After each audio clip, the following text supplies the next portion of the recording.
Welcome to the show, everyone. Today is a live coaching with me. And once again, as we started this coaching process, the trajectory was very different than all of the last live coaching sessions. I haven't really had to repeat any information, which is really interesting. And today's show was a hard one to name because it's going to go deep into religion. Not deep, but deep enough. We're going to spend some time there. We're going to spend some time in astrology because I'm trying to uncover a belief system and to link your belief system with your ability to receive, you feeling support. So I hope today is of interest to you, and I hope that you can find some tidbits of wisdom that could be applied to your life. I will also say that we will be doing practicing of support and receiving and connecting you and being in alignment at the Manifestation Boot Camp, which is coming up quickly here. It's October 11th through the 13th, and I will stress again, if any of you would like to come, it's the first and last time I'm going to do it, and please don't let money be the reason. So contact me, jj@jjflazanes.com, and we can work it out. I would love to help you increase your alignment, your ability to receive and feel support. So I hope you enjoy today's show. Welcome to the show, Jen. Hi, JJ. Thank you so much for having me on today.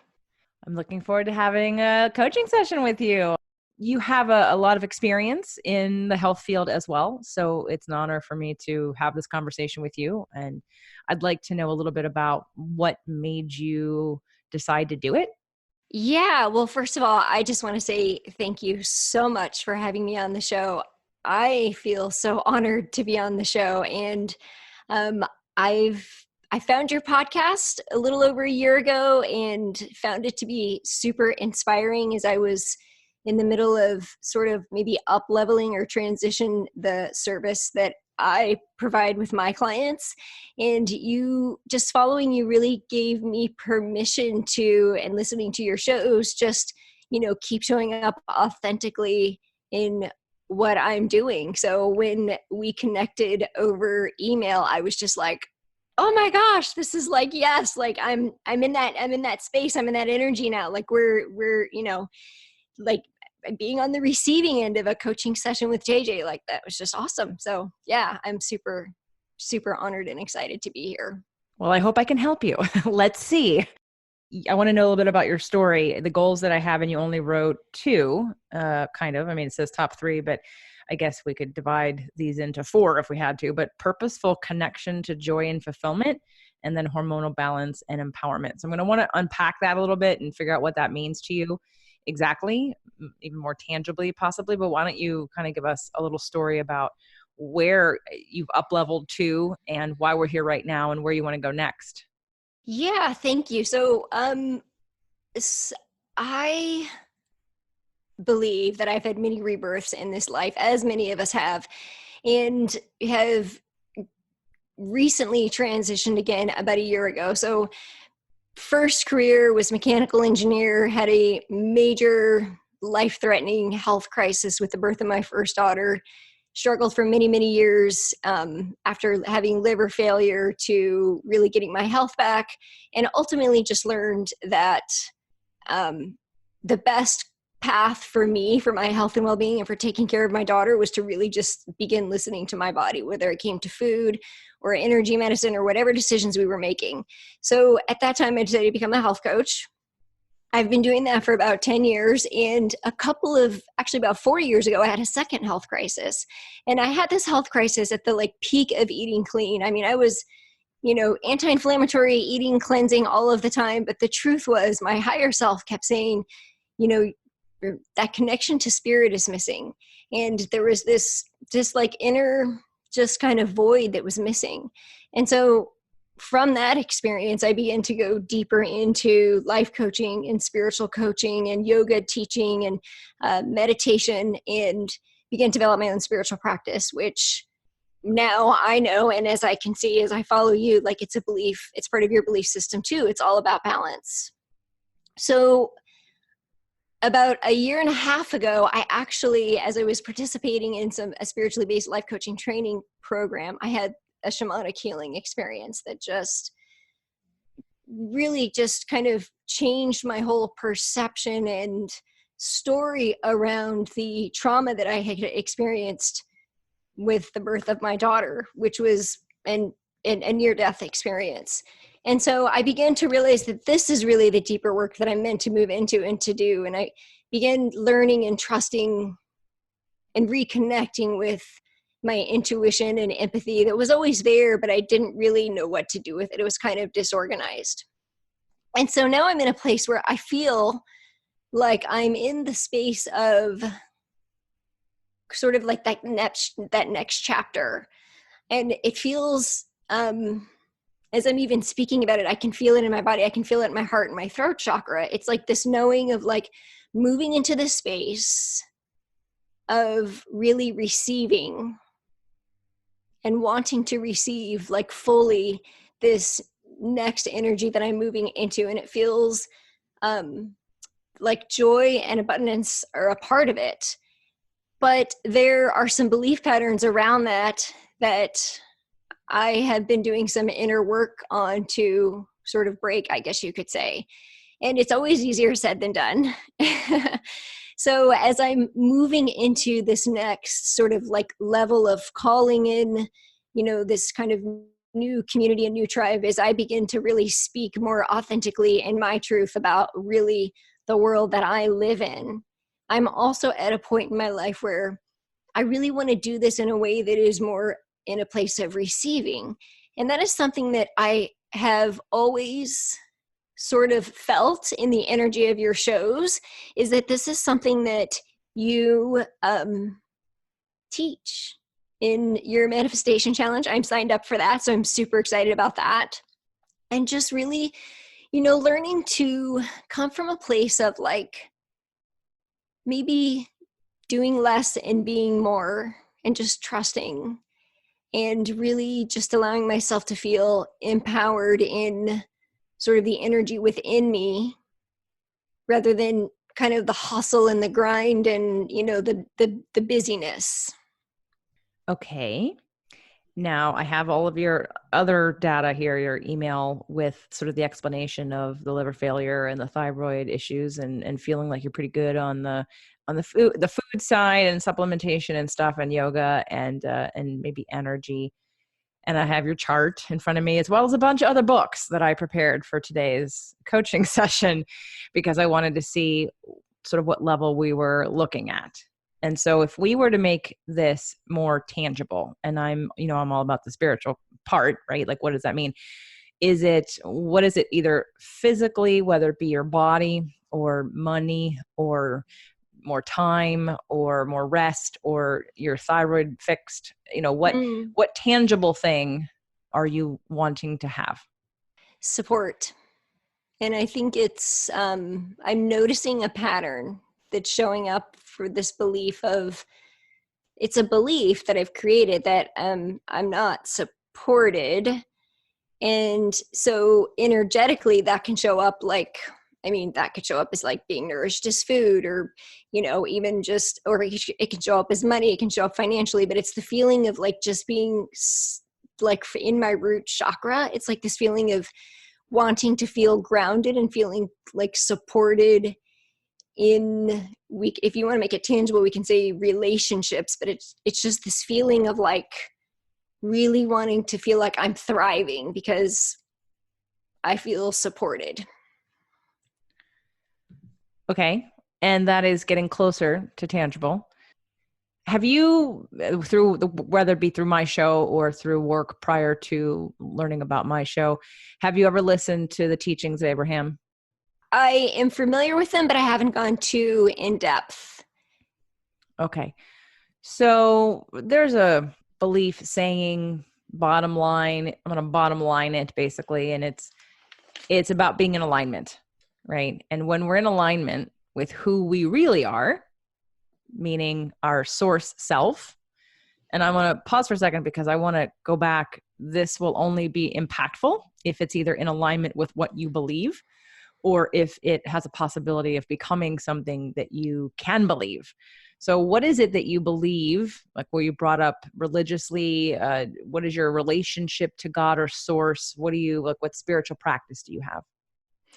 So for me, my spiritual practice, I was raised Catholic, but it like it's always just been a really deep inner knowing that I've always had.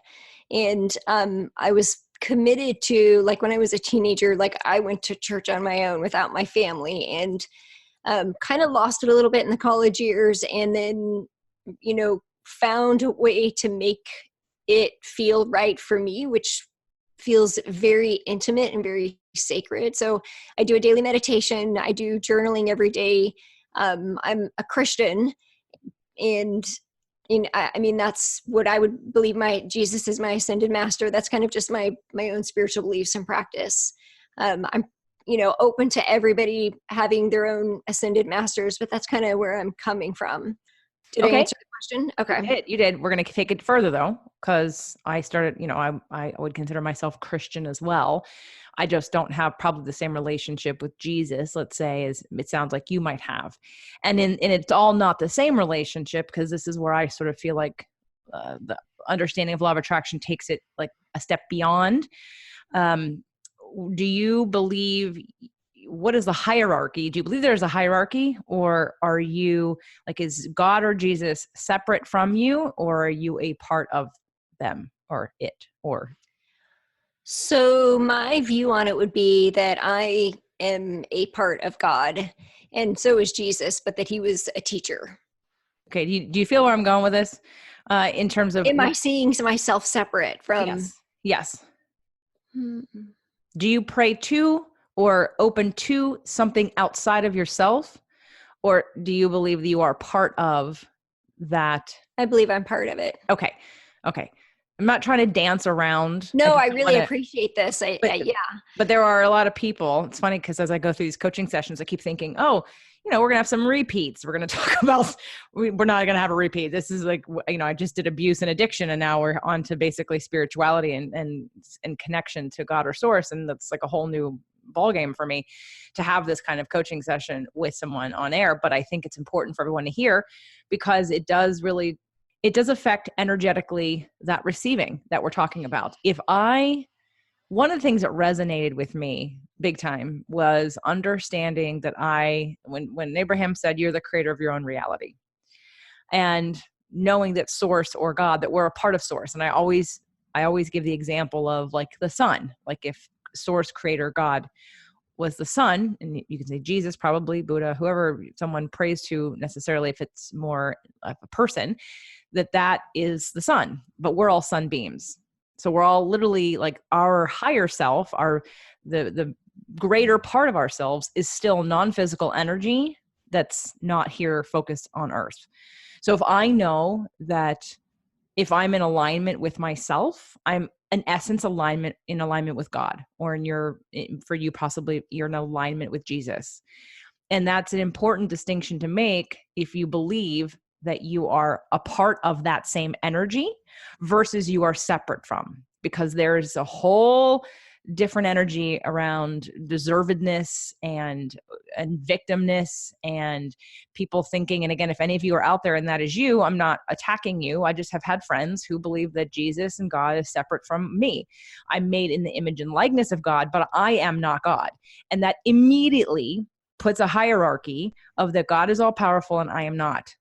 It immediately makes it that if it's God's will, it'll happen, meaning I have no choice, and I'm some lowly, not powerful being myself. So to me, that doesn't resonate. That doesn't feel good. I don't believe that.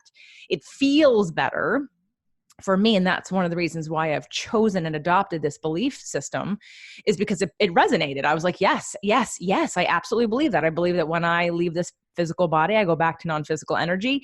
There's tons of non-physical energy that we just recycle, and you've said that. So I know that even though you're Catholic, you said we recycle, so you believe in reincarnation. But I wanted to just set the tone for a lot of people who, again, put God or Jesus or your source outside of you, meaning you're not the same. You're not made the same. The parts are not the same. That can be a disempowering belief system, because then it becomes something bad happens, and rather than you creating it and you being able to change it, you think, well, why did God do that to me? Or why did I deserve that? And again, those kinds of underlying beliefs are very undermining basically for our lives. And I know many people that go through, and it might be you, we'll uncover this. I worked with a practitioner who's been on the show. And one of the things that they believe is that we all, at some point in our lives, when we go through something really traumatic, that a lot of our injuries and our things that happen in our life that we manifest that are negative, some of those really core wounds, come from us being angry at God. But nobody wants to say that.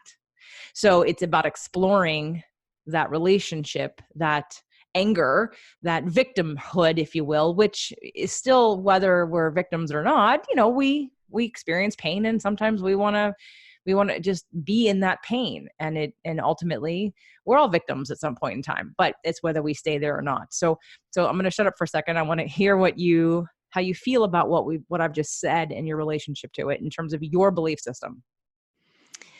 So my response into what you say is that everything that you said about your belief around God, I felt very much in alignment with. Like, I feel, I don't feel separate from God.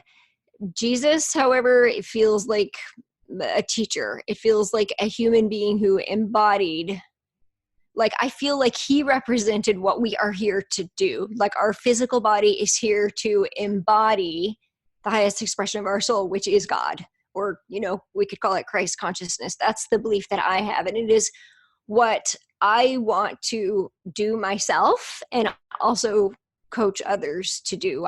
That's why I believe in taking care of the physical body, because we raise the vibration to hold that higher vibration or higher expression or divine source or God, whatever the word is that people use. I use the word God or grace. Embodying that in the physical body is part of this life experience. When you say the pain and the trauma and being angry at God, that does not resonate with me at all. That was actually when I had that sort of out of body shamanic healing experience like a year and a half ago. That was something that was like just a known truth to me. Like, I was even asked, like, are you angry at God? And like, there was just no way. There was just no way. There was no way I could be angry at God. And I don't know where that comes from. That's just a part of my being. It's just a part of my soul from being a very young girl. The pain for me where it becomes separate is when I start to, I would say what I'm noticing is that I separate somehow the human experience. So somehow I separate myself from my body, because I don't know if you're familiar with Enneagrams, but I'm an Enneagram 7. So I really don't like discomfort or pain. It's one of the reasons it's so easy for me to eat healthy. It's like, if I know what works for me, I'm going to eat healthy because I don't want to be uncomfortable from food. So although I love vulnerability and I love to do the inner work, to, keep evolving in this lifetime, there's a belief that, and like this, I wrote this article and it never published it. It was called, and I know you've done some podcasts on that. I was just listening to one the other day about, are you a spiritual victim or are you empowered?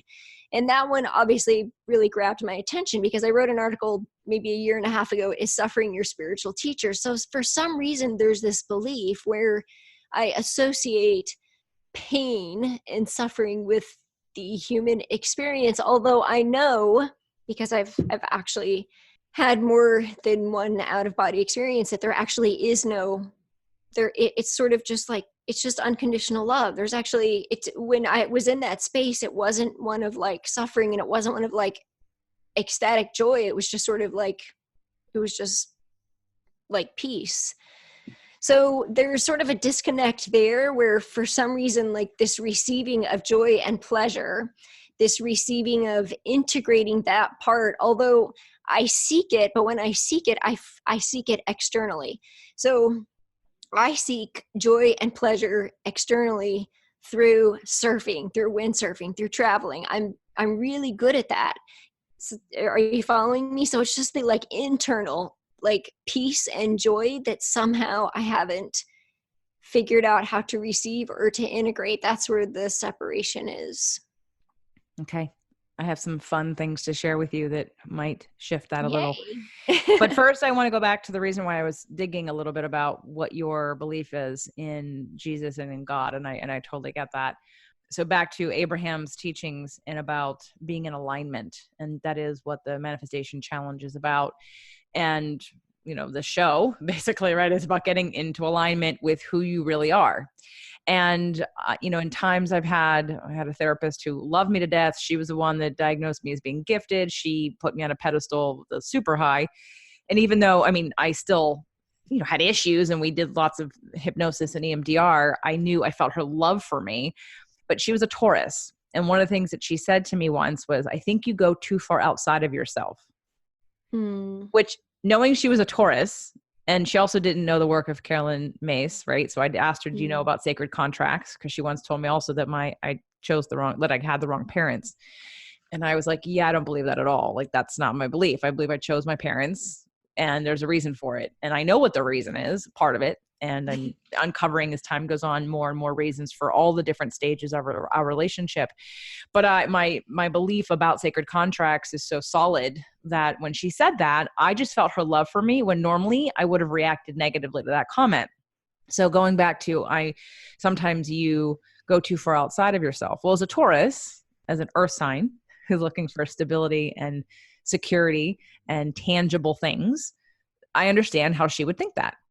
But on the flip side, it's the opposite for me, because as a Pisces with Sag moon, Sag rising, Sag soul, the broader I get, and the broader my beingness feels. So if you tell me that I'm the creator of my own reality, and that I am mostly non-physical, and only a small part of me is focused here physically, but the rest of me is still non-physical with source and creator.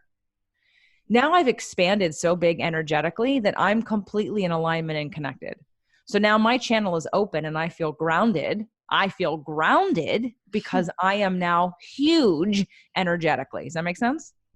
I hear what you're saying, and I think it's awesome. It's not like I'm curious about it, but yes, I hear you. Well, you're a Virgo, so right, exactly. Right. So you're the opposite of me, completely in like just that sign. We're both fire signs for the moon, but you are on a sun level. You're the absolute opposite of me. Virgos and Pisces have, I have my strengths or your weaknesses. Your strengths are my weaknesses, in a way, and we resonate differently. And you are about stability and tangible things. And as a Virgo, a little more linear, a little bit more sort of perfectionistic, a little bit more follow the rules, do it the right way. Like, there's a rightness to it. Now, I'm going to show you a little bit of information about your soul sign, which is in Libra. But before we get to that, and I can only ever do that if I plan ahead of time and pull out the book, because the soul signs are nothing like the other sections of the astrology, because, the South Node would be, but I know nothing about the South Node. But the North Node has literally the book.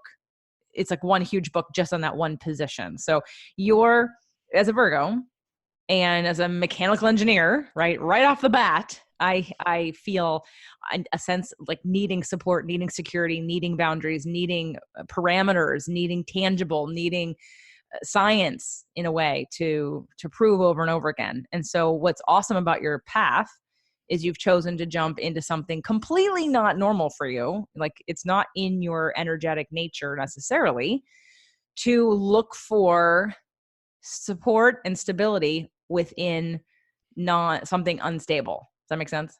Absolutely. Mm-hmm. So back to, still haven't finished my point here about, because I keep going on tangents, about the alignment. Okay. So Abraham talks about that when you're in alignment with source, that is the only connection we ever need.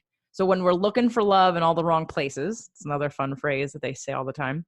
We're looking for our husbands and our wives to make us feel secure, or our jobs to make us feel supported. And it's all of this humanly illusion, if you will, that we're looking for some kind of trust and support and concreteness, if you will, and unchangeable, something we can rely on, something we can trust and feel like, okay. It's like I used to make a joke about Tauruses, and I know many of my favorite fans are Tauruses.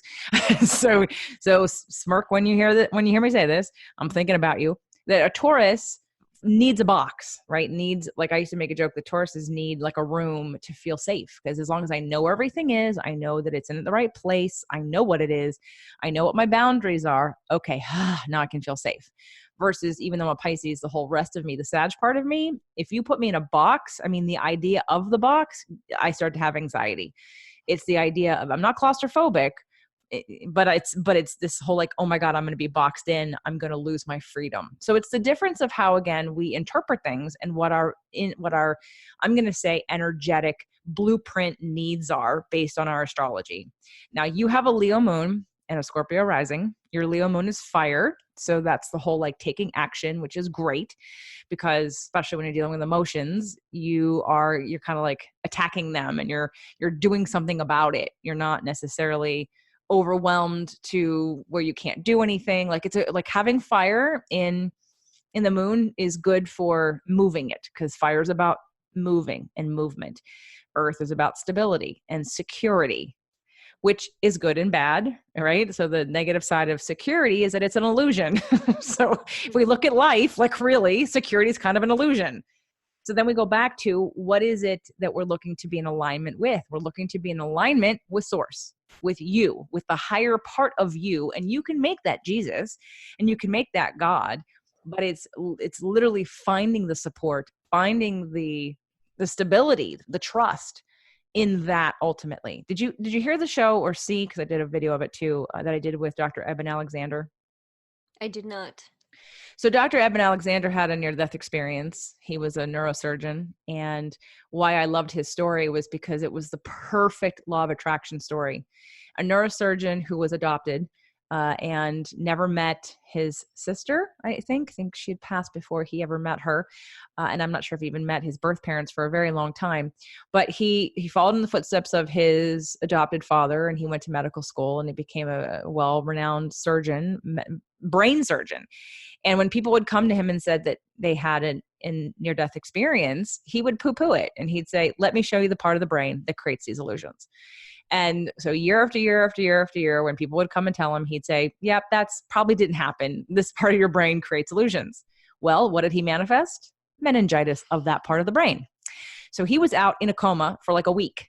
And while he was in his coma, he was with God, basically. And he had a really amazing experience. And he turned around when he came out of the coma, and he wrote Proof of Heaven, which was his first book.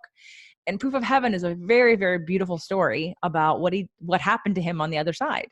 And again, because he could prove it scientifically that it didn't actually exist, he had a deep yearning to know the truth. He wanted to know the truth, and science didn't prove it. And so now all of a sudden he created a situation where he found God, he found truth. But it's, again, going into that space. So I've had him on the show. He's written 2 more books since. He's coming on the show again. And I would definitely invite you to read Proof of Heaven. It's a beautiful book, but it's that understanding that it is really all, like, what we can rely on is sort of the energetic sciences that I'm sure you know some of, but he has since coming out of coma. And there's a YouTube video that I did, both a YouTube and a podcast. He's now looking at all the research that supports Proof of Heaven, that supports us being able to, to astral project out of our bodies, to have lucid dreaming, to come in and out of consciousness, and that consciousness isn't about your brain. Anyway, it's a very fascinating. So on one side, I'm going to say I would like you to find him, watch the video or listen to the show. And the show is called Proof of Heaven on my podcast, because I think that will it's just fascinating. Again, the near-death experience. He's a Sag though, so it doesn't matter. So he's a truth seeker. I think the beauty of the Virgo is that virgin, open to all things, open to. And I think that the part that we come down to work on, so me as a Pisces, like, what's the downside of a Pisces? Being too dramatic, being too wounded, being too emotional. And what I mean by that, by being victimized, letting my feelings run my life to a certain degree and not really knowing how to have tools to move through that. What else? Pisces can be quiet. That's not me. Pisces can be, anyway, Pisces can be addicts, big time addicts, because they're so emotional that they don't know how to handle it. So they go to drugs and alcohol and other addictions to numb. Anyway, so there's some of the downsides of Pisces, and then there's of course all the good sides. So for Virgos, there's a control. You kind of come in with the addiction of control, because it's like this need. And I think that is on just your sun sign could be, if we looked at it as, I don't know, and I'm sure there's sort of a Virgo way to unpack it for you. And it might even take some of the sciences that Dr. Eben's been studying. And that's why I want to direct you towards him, because again, he's still a scientist first. And he is really into the research of proving his experience against sort of the doctrine that a lot of doctors use, which is that, we're looking at just science and we can't factor in God or universe or source energy or miracles or any of these other modalities of healing that exist that the medical community doesn't want to agree to, because it's, again, not provable over and over again. But it is, but they're just not using that data. So, okay, so I want to give you a chance to come in here, but I want to read to you the Libra soul sign. In the soul sign, your true node is what you've incarnated in this lifetime to learn. It's literally, here are your marching orders for what to learn in this lifetime. Are you ready? I'm ready. Okay. So there's just 3 sections I'm going to go over. And the first one is called attributes to develop. So this is a list, and it's work in these areas can help uncover hidden gifts and talents. Now, this doesn't mean you're bad at them. It could mean that you're good at all of them. But if you're not good at some of them, then those would be the things to work towards, uncovering hidden gifts and talents by getting better at, adopting a better relationship with these traits. So the first one's cooperation. Second one is diplomacy and tact. Increasing awareness of others' needs. Selflessness, giving support without expecting reciprocity. Creating win-win situations. Sharing. Seeing things through others' eyes. And communicating self-identity. Okay, the next section is the opposite list. It's the tendencies to leave behind. Working to reduce the influence of these can help make life easier and more enjoyable. Impulsiveness, thoughtless self-assertion, lack of awareness of others' need for support, self-centeredness, selfishness, lack of good judgment regarding money, expecting others to be like oneself,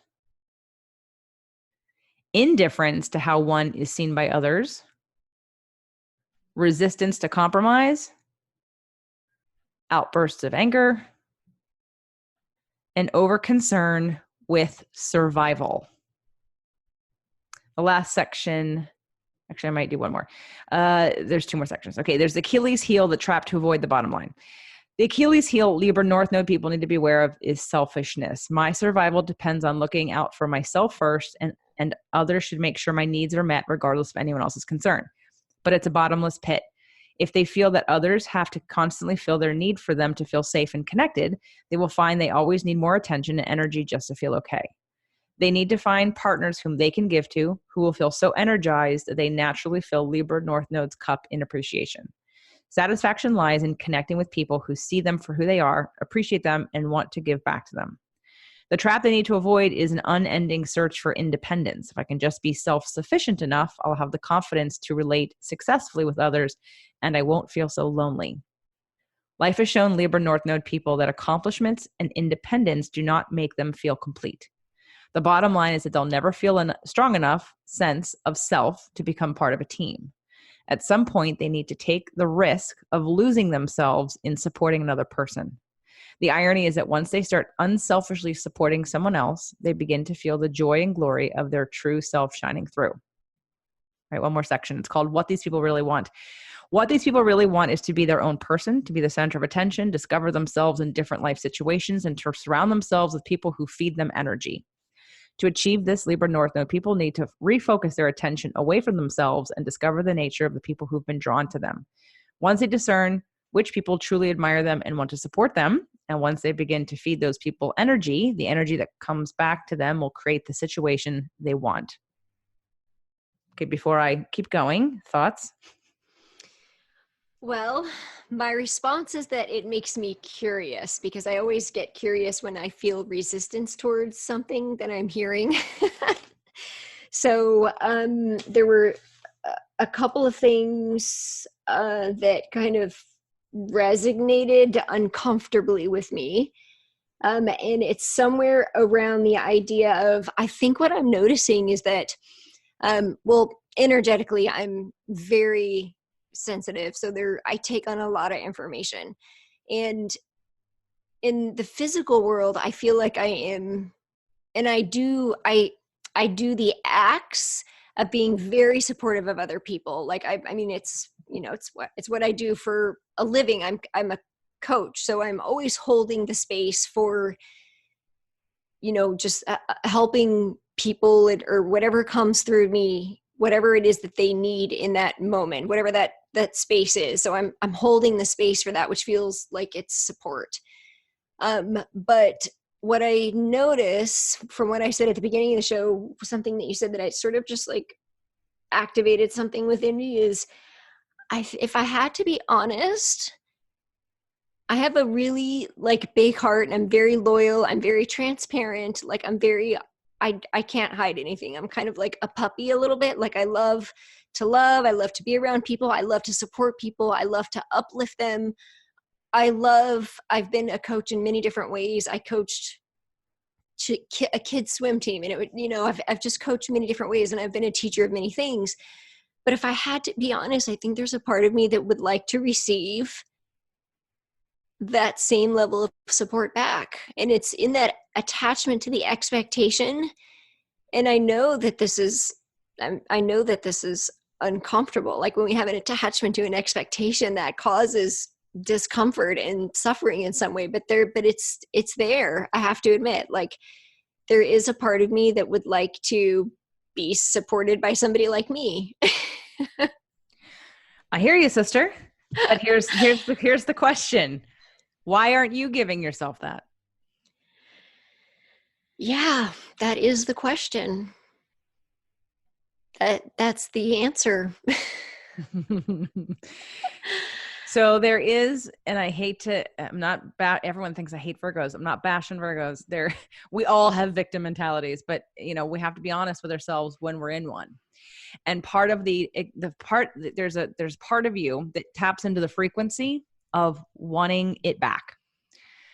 You're not giving it to yourself. You're giving it to others in hopes that it will return back to you in the same way. And I'm not saying that there's anything necessarily wrong with that, except that it's going to set you up to be disappointed. Mm-hmm. Because the only person that can give you what you want is you. Yeah, I know. You're right. So, right. So why? So is this, and sometimes, because you're a rescuer, right? Let's look at the victim triangle. It's rescuer. And if you haven't heard those shows, mm-hmm. There's 4 of them from Lynn Forrest on the Fit to Love podcast show. And we go over, the last one's betrayal, but the first 3 have to do with victim, rescuer, or persecutor. So you're obviously you're a starting gate rescuer. Mm-hmm. But everyone on the triangle is all of them at some point in time. But you come in as a rescuer first. The problem with being the rescuer is that you want everyone to rescue. It's like that unspoken expectation that if I come and help you, that you'll either do the same for me.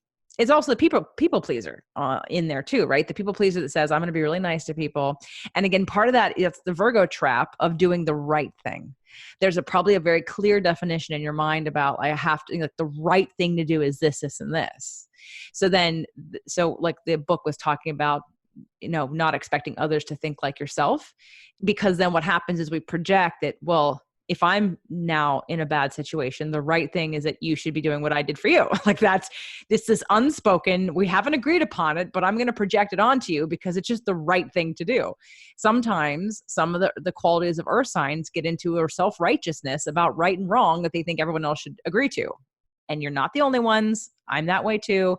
But it seems to be a trait that I find in a lot of Tauruses. Virgos aren't as martyred about it.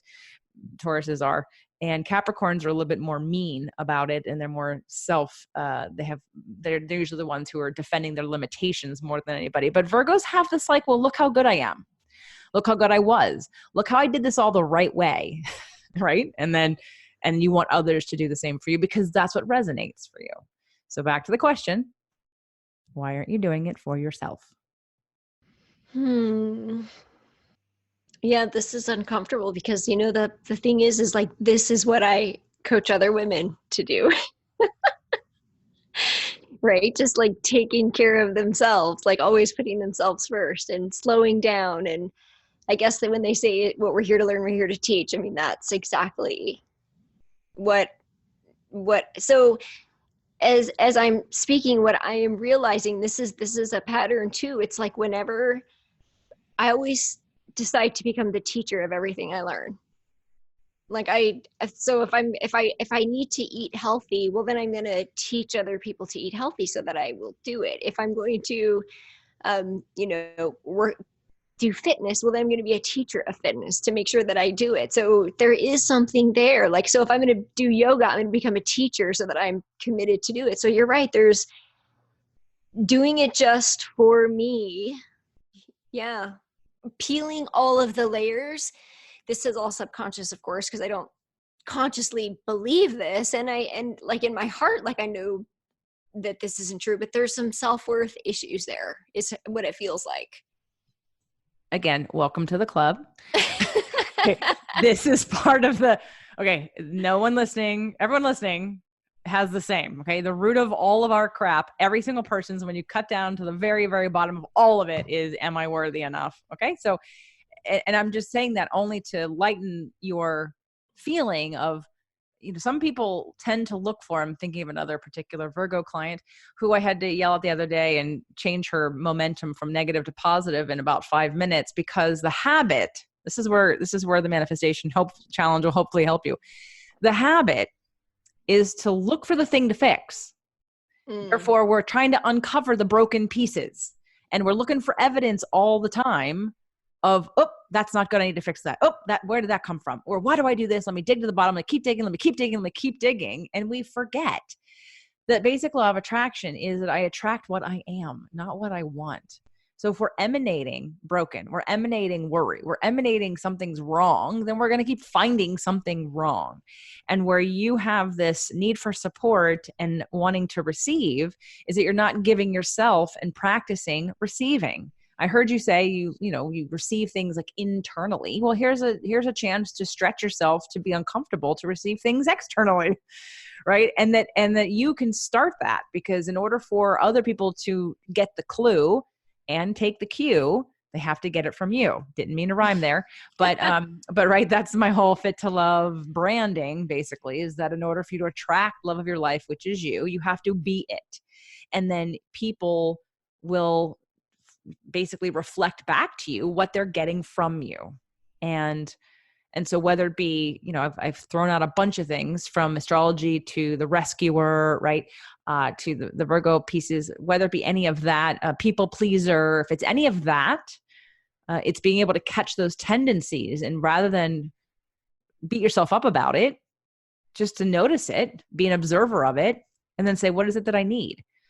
I did a show. I've never repurposed it. It's called 3 Steps to Effective Communication. It's episode 118. I've literally said it 20 million times. You'd think I'd repurpose it by now. Anyway, it's on Fit to Love, and it comes with a needs and feelings list. And it is my number one tool that I have people go through and print out this piece of paper, like lots of printouts of this piece of paper, so that you can literally figure out how to serve yourself. No matter what feeling you're having, it's attached to a need, and that need is something you are responsible to have met. Now, it can involve other people, and there should be multiple, or let's take out the should.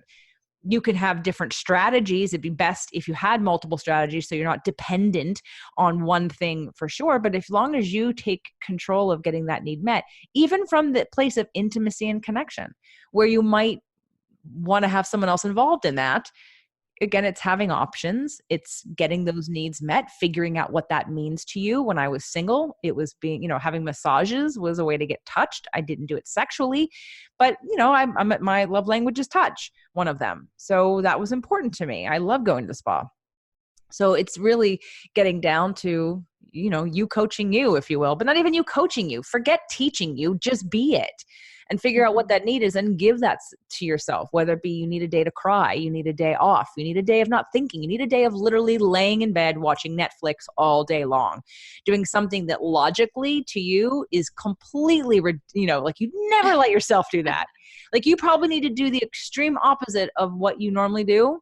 Like, I'm not saying to eat bad, but don't be perfect. Like break that mold of control of like, I have to do it this way. Just notice and figure out all the tools that you want to put into your practices, from meditation to some of the stuff I'll provide on the challenge, just to connect you with the trust in God or Jesus or both. And when you're in alignment with that, and you know you're supported with the highest possible frequency in the universe, basically, then from there, it's just about listening to your heart and your body and not necessarily to your head all the time. And doing the things that are uncomfortable. And for you, it might be being messy or not being perfect or eating bad food sometimes, or not working out or not meditating. Play hooky to the perfectionism that you might do because you're just afraid of not getting it wrong. Does any of that resonate? Yeah, it does. And I appreciate all of that, because I mean, I have been practicing a little bit, I love to say, like, actually it's even on my website, like let go of perfection. Cause this is like, I'm a work in progress on this. Like I am a recovering overachiever and perfectionist. It's just something that I continually witness myself in. And, but I think the next stretch for me, what I heard you say, is really just in the being in the moment, and being just like taking that moment to be super clear about what my need is, because that is what I don't do.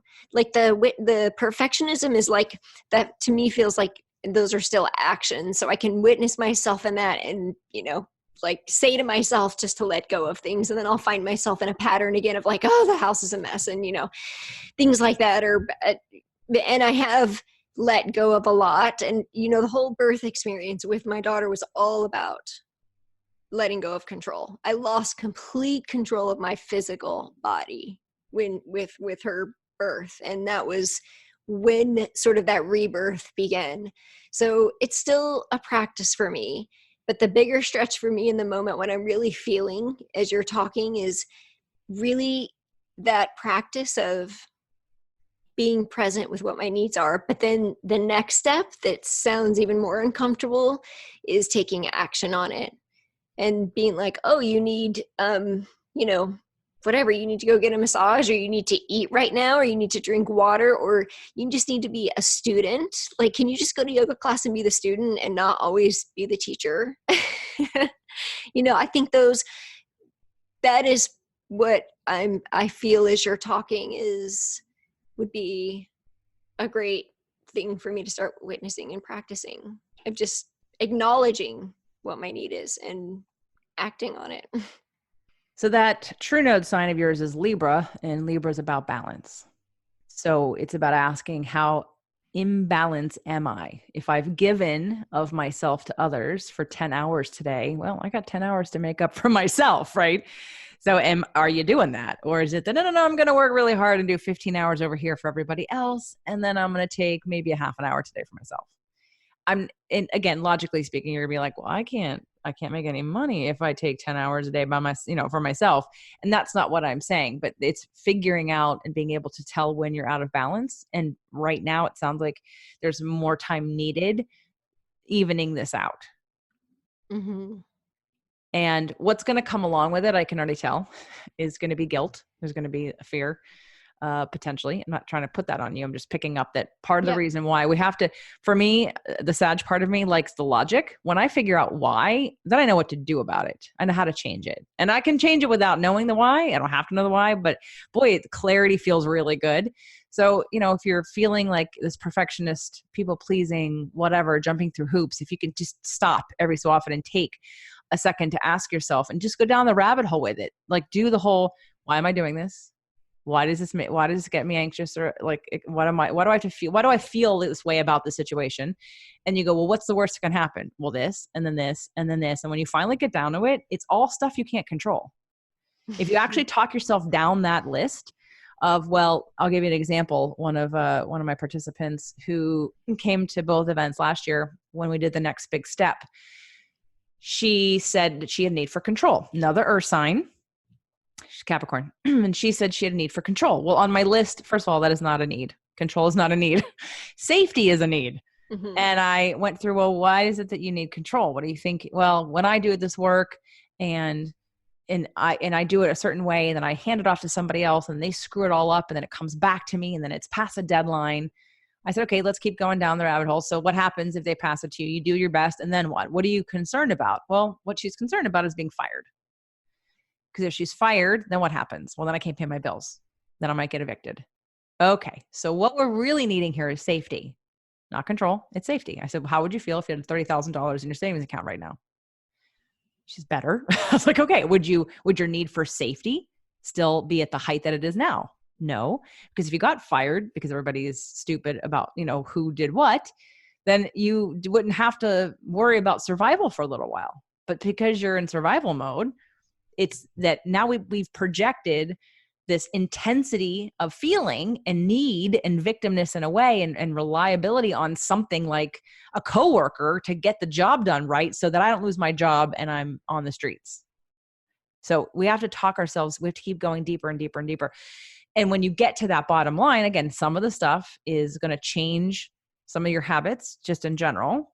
Like for her, it was really probably saving money. She is a earth sign, so stability is important. So now she has a very stable job that pays her very well, and hopefully she probably has a savings account too, and so she probably feels great.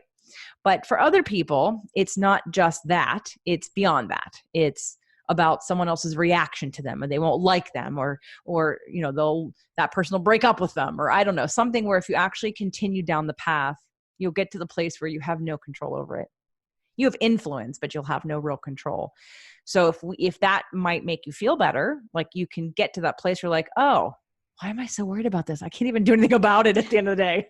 Like I'm doing this whole spiral thing and it's not making any sense. So anyway, that's just an option. I'm not trying to make anyone analytically crazy and keep you in your head too long. But for me, I know it works. And once you do it once or twice, you don't need to do it anymore. It's not every time, because it all leads to the same place anyway.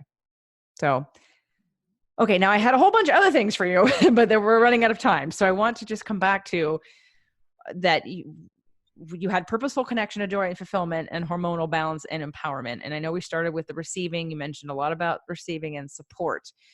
Do you feel like we have made some progress in those areas? I feel like I have received support in this connection, and it feels really good. Okay, good. Yeah, and I have taken a lot of notes, and this is my, the other part coming in. Like I have some things I will be following up on. So I'm very grateful. Yes. Okay. And some of it's going to be like easy stuff in a way, right? This isn't hard stuff. If I had to dumb it down even more, I would say to you every day, instead of work or being like, try to let go of being productive. Like, was I productive? Like, don't let that be your barometer for the day. Start the day off with, what joy can I have? What fun can I have? What exciting, amazing, exhilarating thing can I experience today? And let that be what leads your day, instead of being productive or getting it all done or checking off your to-do list or anything like that boxes in all this other stuff that, oh my God, the thought of it's giving me a back pain. I just don't do to-do lists because of that. I did them. I was an awesome to-do lister. And then finally I'm like, my to-do list is never going to end, like ever. I even made A, B, and C. I'm like, nope, that's not going to work either, because everything gets piled into B and C. Whatever. It was just stupid. And for some people, they need it. So on it, if I may have a to-do list for the day. If I'm like, what do I have to do in the next 3 hours? This, and this. Great. I have a grocery list.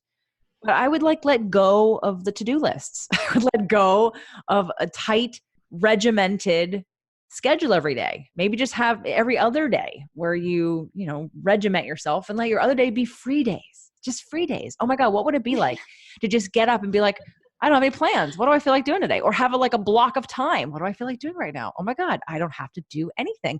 I've allowed this 3-hour block of time to just be. Oh my God, what am I feeling like doing? Yeah, it sounds amazing. I'm just laughing because it sounds like, is it possible? Like, Yeah, I'm willing to explore. Maybe one day a week, we might start there. And it doesn't have to be the whole day, just a Yeah, block of time once a week where there's literally nothing you have to do. Maybe even make it a day you don't even have to set an alarm. Then you just, like maybe take the day off until noon on one day and just see what happens. Wake up whenever you feel like it, no alarm. Check in with yourself. Am I thirsty? Am I after the bathroom? Do I want to stretch out? What do I want to do today? Like, don't schedule a yoga class. Don't schedule a workout with a friend. I mean, you can maybe in the moment, like say, hey, I kind of feel like working out today. You free? But, no schedule. got it. Okay. All right. Well, I know you do this for other people too, but if you happen to want to coach, I'm going to send you some information about if you want to go a little bit deeper on any subjects, or you'd like some other support to keep you accountable to doing nothing and to experiencing receiving. I'm going to send that to you so that you have that. Plus, I'll send you the needs and feelings list, even if you don't listen to the show. It's pretty self-explanatory. You go, what am I feeling? What need is not being met? And then you figure out a few ways in which to get that need met. Yeah, I'd love that. Thank you. I look forward to that follow up for sure.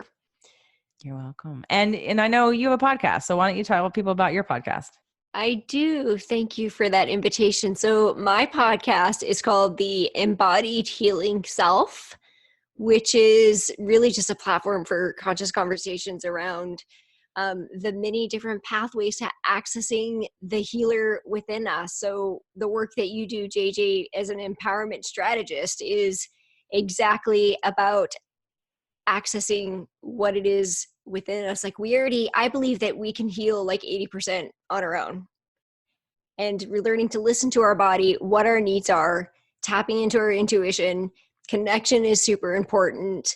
And I have a ton of amazing guest speakers on the show. JJ is going to be on the show. I'm super excited to have you on there. So yeah, thank you for the invitation to share that. Absolutely. Well, everyone, check out Jen's podcast. Thank you. I appreciate that. You're welcome. All right, Jen. Well, I look forward to hearing about all of the joy and fun and lack of structure and unproductivity that you're about to embark on. Thanks, JJ. I loved sharing this time with you. I really am so grateful and look forward to the 30-day challenge and the email and just continuing to listen to your current podcast and catch up on a few of your older ones that I've already got like 5 on my list right now. Maybe that'll just come up on one of my days where I don't have anything planned. Maybe I just decide to catch up on those couple of shows. But so yes, I love all that you're doing and I'm super grateful. So thank you so much.